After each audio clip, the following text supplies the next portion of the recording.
दोस्तों, आपने एक कहावत तो सुना ही होगा कि कुत्ते की पूंछ कभी सीधी नहीं होती, चाहे लाख प्रयास कर लिया जाए। ऐसे ही दशा उत्तर प्रदेश के नौकरशाहों की है। योगी सरकार प्रदेश में भ्रष्टाचार को दूर करने के लिए भरसक प्रयास कर रही है, लेकिन नौकरशाह कुछ ऐसे हैं, कुछ ऐसे कारनामे कर देते हैं कि जिससे सरकार की छवि धूमिल हो जाती है। पहले बात करते हैं सरकारी अस्पतालों की।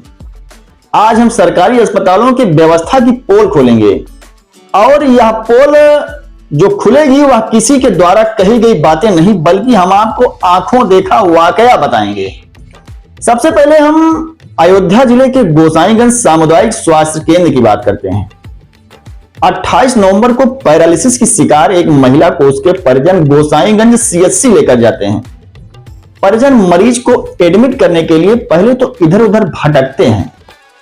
कुछ देर बाद मरीज को एडमिट किया जाता है और तत्काल उसके बाद मरीज के परिजनों को एक भारी भरकम पर्चा थमा दिया जाता है और उसे बाहर मेडिकल स्टोर से लाने के लिए बोला जाता है। बेचारे परिजन क्या करते, पर्चा लेते हैं, बाहर मेडिकल स्टोर पर जाते हैं और वहां से दवा लेकर आते हैं। अब संयोग से मैं भी वहां पहुंचता हूं और देखता हूं कि पर्चे में महंगी महंगी एंटीबायोटिक इंजेक्शन लिखा गया है। खास बात यह है कि गैस का जो इंजेक्शन रेंटक होता है वह भी उसी पर्चे में लिखा गया है, क्योंकि जबकि रेंटक गैस का इंजेक्शन होता है और इसे अस्पताल में होना ही चाहिए। मेरे द्वारा जब जानकारी की जाती है तो अस्पताल के जिम्मेदार बताते हैं कि अस्पताल में सारी दवाएं मौजूद हैं।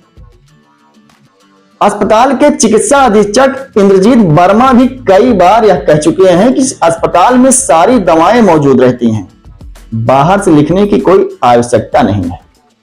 लेकिन इस पर एक सवाल उठता है कि अगर अस्पताल में सारी दवाएं मौजूद हैं तो मरीज को दवाएं बाहर से क्यों लिखा जाता है? जब मरीज अस्पताल में फ्री में इलाज कराने के लिए आता है तो उसे बाहर से इतना महंगा महंगा दामों वाला दवा का पर्चा लिखा क्यों जाता है? इस सवाल पर अस्पताल के जिम्मेदार चुप्पी साध लेते हैं। जानकार बताते हैं कि सीएचसी के डॉक्टर को बाहर से दवा लिखने के लिए मोटा मोटा कमीशन मिलता है, जिसकी लालच में वह अपनी आदत से बाज नहीं आते। चलिए हम आपको दूसरा वाकया बताते हैं। दर्शन नगर स्थित राजर्षि दशरथ मेडिकल कॉलेज है।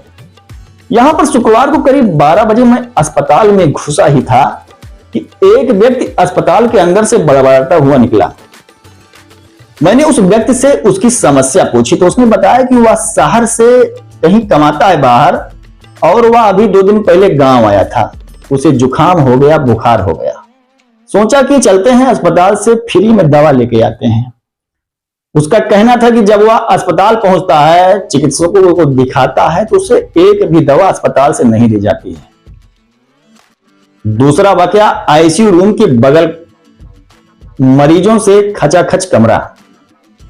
बेड नंबर 45 के मरीज के पास पहुंचा तो वहां भी बाहर से आई हुई दवाएं हमें पड़ी हुई मिली।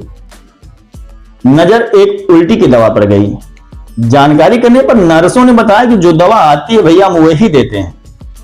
अब मन में एक सवाल बरबस ही कौध गया। सरकार कहती है कि अस्पतालों में दवाओं का टोटा नहीं है, अस्पतालों में भरपूर दवाएं हैं, लेकिन अस्पताल पहुंचने पर वहां के चिकित्सक आखिर बाहर से दवा लिखने के लिए क्यों उनको इतना इंटरेस्ट रहता है? अब जब मरीज को बाहर से ही दवा लेना है तो उसे सरकारी अस्पताल में, जिसे खैराती अस्पताल पहले कहा जाता था, वहां पर जाकर लाइन लगाने की इतनी आवश्यकता क्यों है? सरकारी अस्पताल में केवल मरीज इसीलिए जाए कि उसे जो प्राइवेट अस्पतालों में चिकित्सक एक परामर्श शुल्क लेते हैं केवल उसका वही बचेगा।